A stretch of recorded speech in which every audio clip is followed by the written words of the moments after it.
savez que dans Midi en France, on aime vous parler du Made in France, c'est-à-dire de cet artisanat local de toutes nos régions qui fait l'excellence, entre autres, de notre pays. Et cette fois-ci, Nathalie Schran s'est intéressée à un ferronnier d'art. Vous allez voir que c'est assez remarquable. Je te réveille ou quoi? Tu fais ta sieste avant midi? Non, mais je vais vous présenter donc deux frères hein, qui sont assez étonnants. C'est les frères Biscara. Alors, ils sont issus d'une famille de vignerons, donc normalement, ils auraient dû reprendre le domaine familial, mais ils en ont décidé autrement. En 2007, ils ont créé leur ferronnerie d'art à Jonquière. Alors, ils ont deux parcours complètement différents et très complémentaires. On a Olivier qui a 37 ans, c'est l'artiste de la famille, le touche-à-tout. Il a fait de l'ébénisterie, de la sculpture sur verre, et c'est lui qui est arrivé le premier à la ferronnerie d'art. Et on a Jean-Benoît, 32 ans, lui, il a fait une école de gestion, de commerce, et quand les deux frères travaillent ensemble, ça donne ça. Le midi et ses splendides champs d'olivier à perte de vue. L'olivier, cet arbre symbole d'éternité et de bien-être, est attaché à la beauté et à la douceur de vivre de la Provence. Au cœur du Vaucluse, à Jonquière, trône sur la place de la mairie un olivier bien particulier. Il est en acier, un matériau qui va évoluer au fil du temps.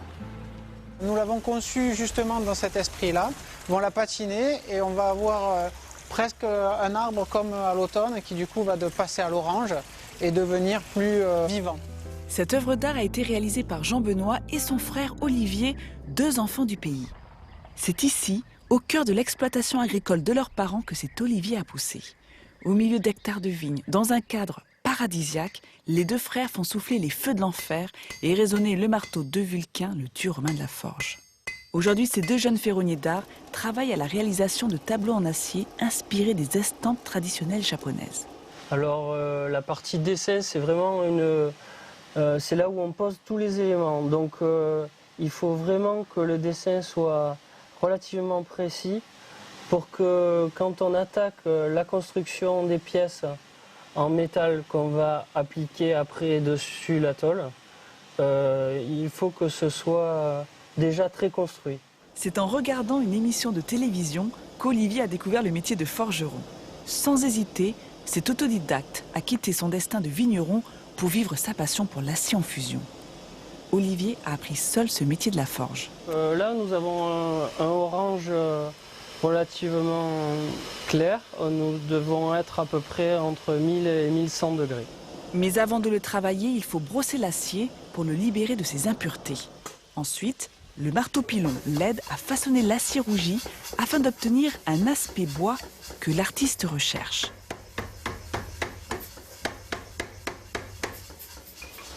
Et là, avec un marteau, je vais bien sûr suivre le motif. Chaque coup de marteau sur l'enclume modifie la forme du métal. C'est le coup de main d'un artisan d'art pour révéler la splendeur qui se dissimule dans une matière brute. À plusieurs reprises, Olivier doit comparer son travail avec son modèle. Donc là, on est pas mal. Martelé, taillé, poli, l'acier révèle peu à peu sa couleur, sa brillance unique. Il ne reste plus à Olivier qu'à assembler les pièces de son puzzle d'acier.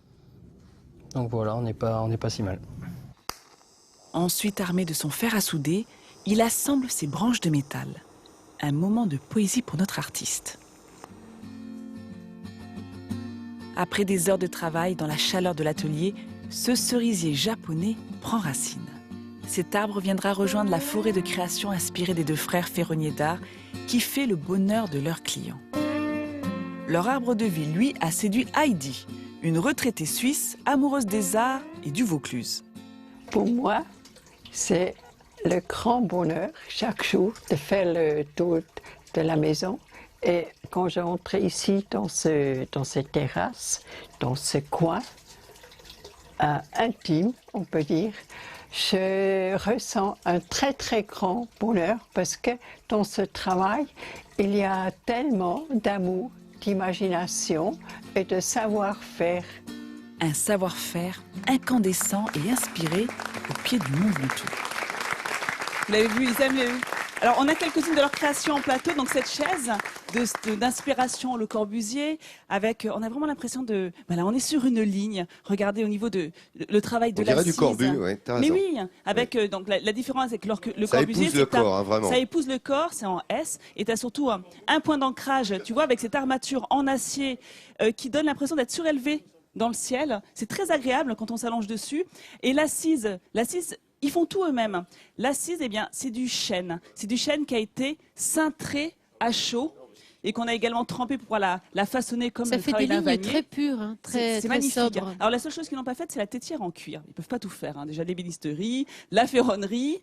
Et voilà, donc c'est leur style. Ils aiment ça, ils aiment tout ce qui est épuré. D'ailleurs, ils ont fait un voyage en Norvège, donc on reconnaît bien un peu l'esprit nordique.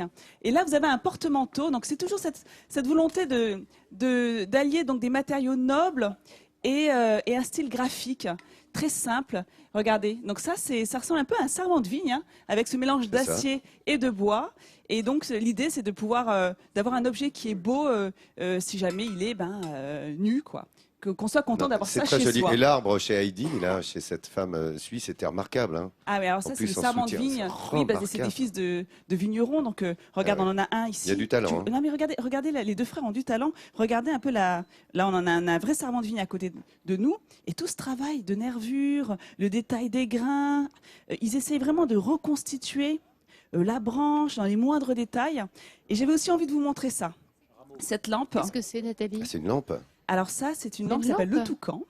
Alors D'accord. ça, c'est normal. Là, ils Attends, ont je viens, là, utilisé parce que je le suis système de impressionné, en LED. fait. Je vais l'allumer oui. pour que vous voyez bien. On voit bien Voilà. le bec. Ouais, on voit C'est le bec vrai, du t'as toucan. raison. Ouais. Il est allumé là? Ah oui, Vous voyez. d'accord, regarde. Alors l'avantage des LED, déjà, D'accord. ça consomme pas beaucoup.